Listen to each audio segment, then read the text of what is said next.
Hey guys எல்லாருக்கும் வணக்கம். இன்றைக்கி நம்ம சேனலில் எப்படி நம்ம வீட்டில் இருக்கிற அரிசி பருப்புலலாம் வண்டு பூச்சி புழு எதுவும் ஈஸியாக வராத மாதிரி நல்லா பார்த்துக்கிறதுன்னு சொல்லிட்டு பார்க்க போகிறோம். நம்ம வீட்டில் இப்போ வந்து பார்த்திங்கன்னா மொத்தமாக இந்த இட்லி அரிசி இல்லை சாப்பாட்டு அரிசி இதெல்லாம் வந்து மொத்தமாக வாங்கி வச்சுருப்போம். சர்க்கரை, கோதுமை இதெல்லாம் வந்து நம்ம நிறையா குவான்டிட்டி வாங்கி வச்சுருப்போம். இதில் ரொம்ப ஈஸியாக வண்டு பூச்சி இந்த செல்லுன்னு சொல்லுவோம் இல்லையா, இந்த பூச்சியெல்லாம் வந்துட்டு ஈஸியாக அதில் பிடிச்சிரும். இதை எப்படி நம்ம சரி பண்ணுறது, எப்படி நம்ம வீட்டில் இருக்கிற ஈஸியான இன்க்ரீடியன்ஸ் வச்சு இதெல்லாம் நம்ம சால்வ் பண்ணலாம் இந்த ப்ராப்ளம்னு சொல்லிட்டு பார்க்கலாம். ஃபஸ்ட்டு பார்த்திங்கன்னா இந்த மாதிரி வேப்பம் இலையை கொத்தோடு எடுத்து போட்டுக்கோங்க. குச்சி இல்லாமல் போடக்கூடாது, இலை மட்டும் இந்த கொத்தோடு போட்டு வச்சுக்கணும். பட் இதில் என்னென்னா இது காஞ்சிடுச்சுன்னா அரிசி கூட கலந்துரும். பட் இருந்தாலும் அது பிரச்சனை இல்லை. நீங்கள் அரிசி ஊற வைக்கும் போது அந்த இலை மேலே மிதந்துட்டு வந்துடும். அதே மாதிரி நம்ம கிச்சனில் இருக்கிற இன்னொரு இன்க்ரீடியன்ட் மிளகு, இந்த குறுமிளகையும் நம்ம அதே மாதிரி போட்டு வச்சுக்கலாம்.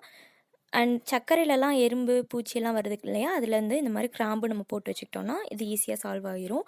அண்ட் இந்த மாதிரி வரமிளகாயையும் நம்ம யூஸ் பண்ணலாம். இது நம்ம தனித்தனியாக ஒவ்வொரு இதையும் நம்ம யூஸ் பண்ணிக்கலாம். வரமிளகாய் வந்து காம்போடு தான் போடணும்.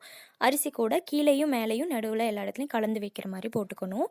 நீங்கள் பக்கெட்டில் போட்டாலும் மூட்டையில் போட்டாலும் எதுலையாக இருந்தாலும் இதை நீங்கள் கலந்து வச்சுக்கலாம். அண்ட் இது பார்த்திங்கன்னா வசம்பு வந்து நாட்டு மருந்து கடையில் கிடைக்கும்.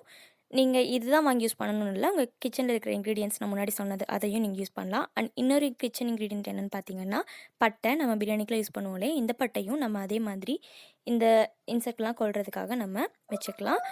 அண்ட் இந்த மாதிரி நம்ம போட்டு வைக்கும்போது நம்ம அரிசியில் எந்த புழுவோ பூச்சியோ இல்லை வண்டு எதுவுமே அண்டாது. ரொம்ப நாளைக்கு ஃப்ரெஷ்ஷாக நம்ம வாங்கினப்போ எப்படி இருந்துச்சோ அதே மாதிரி க்ளீனாக இருக்கும், எந்த பூச்சியும் இருக்காது.